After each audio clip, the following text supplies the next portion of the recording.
नौकरी देने की बात तेजस्वी यादव है।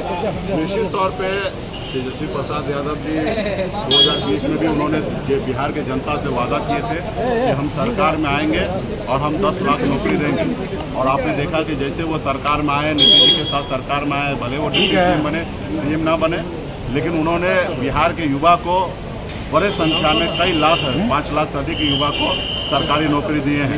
अगर उन्होंने कुछ विजन बनाया है, प्लान बनाया है, तो निश्चित तौर पर वो पूरा करेंगे। और हमारी पार्टी को भी समर्थन तेजस्वी जी का साथ है कि जो भी घोषणा है उस पर निश्चित तौर पर मेरी समर्थन है, क्योंकि हम लोग इंडिया गठबंधन में हैं और निश्चित तौर पे इंडिया गठबंधन का सरकार बनेगा तो जो हमारी जो एजेंडा है उस पर हमारे गठबंधन के साथ ही काम करेंगे।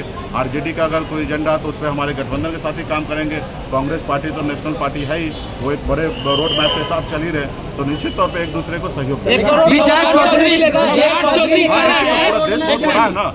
देश बहुत बड़ा है, इसके लिए इतना नौकरी छोटा है। क्योंकि आपको मैं बता दूं कि पिछले 10 सालों में 35 लाख से अधिक हमारे जो कर्मचारी थे वो रिटायर हुए और बड़े संख्या में जगह खाली है। और जब रिटायर हुए तो ऑटोमेटिक उतना उनको नौकरी सरकार को देना चाहिए, लेकिन नहीं दिए। सिर्फ अभी तक जो हमें जानकारी है 9 लाख के अंदर में सरकार ने नौकरी दिया है, तो एक बड़ा वैकेंसी जगह ही खाली है, तो जगह भी खाली किया जाएगा। उसके अलावा जितने भी हमारे जो मोदी जी खास करके प्राइवेट किया गया है, वो प्राइवेट संस्था को सरकारी में कन्वर्ट करना होगा, चाहे एयरपोर्ट हो या रेलवे स्टेशन हो। और जैसे वो करेंगे तो इससे उसमें से नौकरी निकलेगा और तो मुझे लगता है करोड़ नौकरी निश्चित तौर पर दिया जाएगा। भाजपा ने आपको ठग और मलाह बताया है, कहा अपने समाज को आप ठगते हैं, उन्हें टिकट नहीं देते। अभी विपक्ष में, सत्ता पक्ष वो है, हम विपक्ष में हैं। भाजपा से यही उम्मीद कर सकते हैं कि एक मल्लाह का बेटा को वो दिन रात गाली दे। अब मुझे कोई आश्चर्य नहीं हो रहा कि वो हमें गाली दे रहा है। ये बिहार की जनता, हमारे लोगों को पता है कि कौन हमारे साथ ठगा है, हमारे समाज के साथ ठगा है।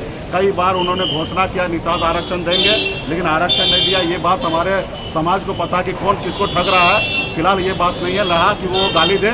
हम लोग एजेंडा लेके चल रहे हैं कि हम बिहार के लोगों के लिए, हक अधिकार के लिए लड़ाई लड़ेंगे और सारा चीज़ें। वहाँ टिकट की बात है तो टिकट चुनाव जीतने के लिए दिया जाएगा। जो समीकरण बनेगा, जहाँ पे बनेगा, वहाँ पे जो योग्य होगा उनको चुनाव लड़ाया जाएगा। सिर्फ फॉर्मेलिटी के लिए हम लोग चुनाव नहीं लड़ रहे हैं। हमें हर हाल में हर सीट को चुनाव जीतना है और जहाँ पे जो सुटेबल कैंडिडेट होगा वो उनको चुनाव लड़ाना है। विजय चौधरी हैं सर, वो कह रहे हैं कि तेजस्वी यादव 1 करोड़ नौकरी देने की बात कर रहे हैं, 20 करोड़ क्यों नहीं बोले? उसके लिए उनको धन्यवाद। उनको पता है कि 1 करोड़ ही दे सकते हैं, इसलिए 1 करोड़ बोले हैं। आप में तो वो भी क्षमता नहीं है, आप में वो क्षमता नहीं है। आपका भी लगता है कि देश का, तो अभी आप सत्ता में थे, आप बताइए कि आपने कितना नौकरी दिया राज्य में या केंद्र में। रहा कि अगर हम विजन बना रहे हैं तो हम उसके ऊपर काम करेंगे। आप तो बताइए कि आपने बोला था 20 करोड़ नौकरी देंगे 10 साल में, आपने नहीं दिया। अभी हम 1 करोड़ दे सकते हैं, हमने इसलिए 1 करोड़ बोल रहे हैं। सम्राट चौधरी कह रहे हैं प्रचार का रोड मैप ये तैयार किया गया है। नौकरी के नाम पे जमीन कितना लिखवाएंगे?